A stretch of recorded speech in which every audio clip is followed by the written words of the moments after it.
Un brocanteur achète une caisse de vase pour un total de 360 euros et il y en a 3 qui sont cassés dans la caisse qu'il a achetée. Il revend les vases non cassés pour un prix d'achat, pour un prix qui est le prix d'achat augmenté de 5 euros et grâce à ça il fait un bénéfice de 15 euros. Combien de vases la caisse contenait-elle? Donc on va appeler grand N le nombre de vases que le brocanteur a acheté, et grand P, le prix auquel il a acheté chacun des vases. Et on sait, première équation, que grand N fois P va être égal à 360 euros. Ensuite, il va les revendre, il va en revendre grand N moins 3, puisque 3 sont cassés, et il va les revendre 5 euros plus cher. Il va faire 15 euros de bénéfice, c'est-à-dire qu'il va récupérer les 360 euros, et il va même gagner 15 euros de plus, donc au total 375 euros. Voilà, là vous avez fait, une fois que vous avez écrit ces deux équations, vous avez fait le plus gros du travail.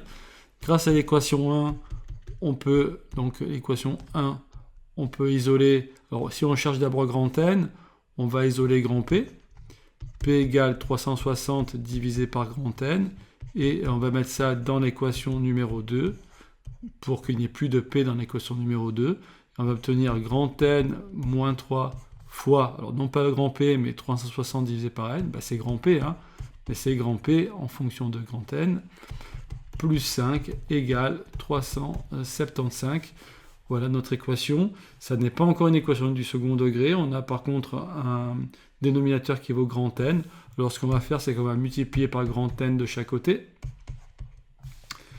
Alors, on va distribuer, je vais changer de couleur, on va distribuer le grand N. Alors, on a le choix, soit on le distribue sur le premier facteur, soit on le distribue sur le deuxième facteur.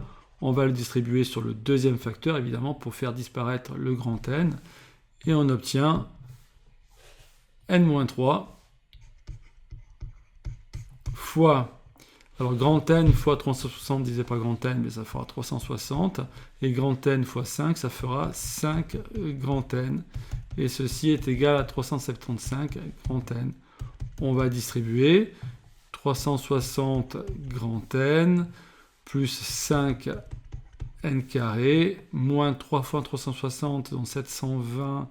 720 plus 360, ça va faire 1080. Il y a un signe moins devant. Moins 1080, moins 15N.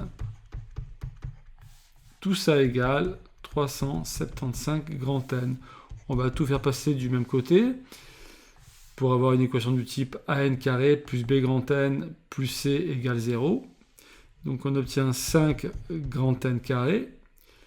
Alors 360, alors on peut faire 375 que je passe de l'autre côté, ça fait moins 375, plus 360, ça va faire moins 15N.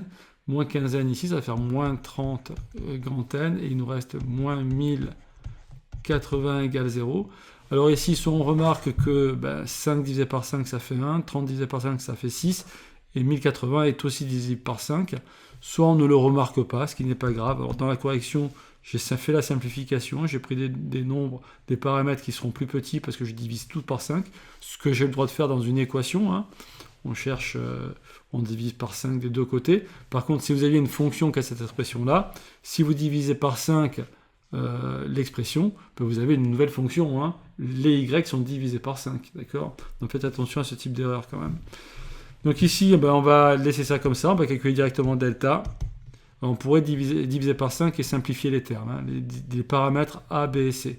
Mais ici, on va garder A égale 5, B égale moins 30 et petit c égale moins 1080. On calcule delta B carré moins 4 AC. Alors B carré, ça nous fait 900, moins 30 au carré. On va l'écrire, c'est bien de l'écrire d'abord une première fois. Vous n'êtes pas forcément obligé d'écrire cette formule-là. Par contre, il faut bien reprendre les différents paramètres et écrire la formule, mais directement avec les valeurs des paramètres.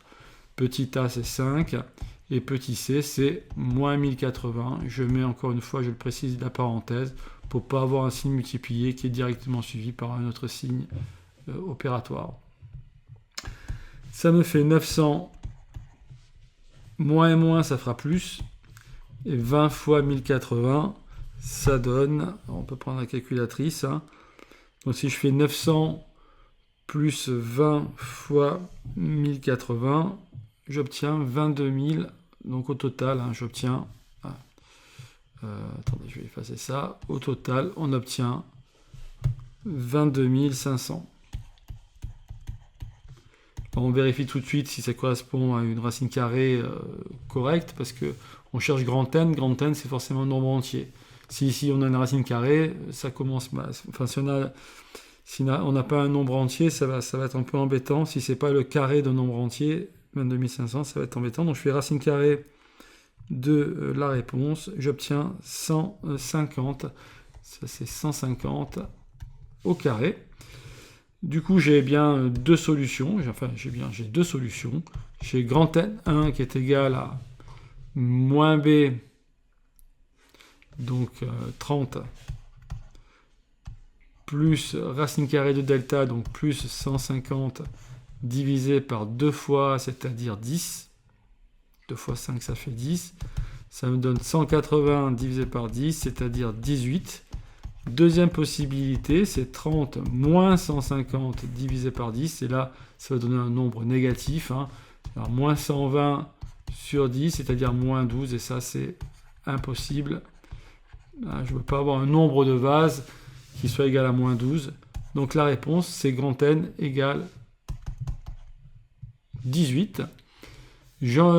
À partir de là, eh bien, je vais utiliser cette formule ici pour trouver grand P. Grand P est égal à 360 divisé par 18 par grand N, et donc le nombre de vases qu'il y avait dans la caisse, ce qui nous donne 360 divisé par 18, c'est facile, hein, ça fait 20. 20 euros. Donc un prix du vase à 20 euros et un grand N égal à 18. À quel prix le brocanteur a revendu les vases non cassés? Eh bien, c'est 20 plus 5, c'est-à-dire 25 euros. Voilà, l'exercice est terminé. 20 fois 18, ça fait bien 360 euros. Et si il revend 15 vases à 25 euros, on peut faire le calcul à 15 fois 25. 15 fois 25, ça donne bien 375 euros. Voilà, eh bien, je vous remercie de votre attention.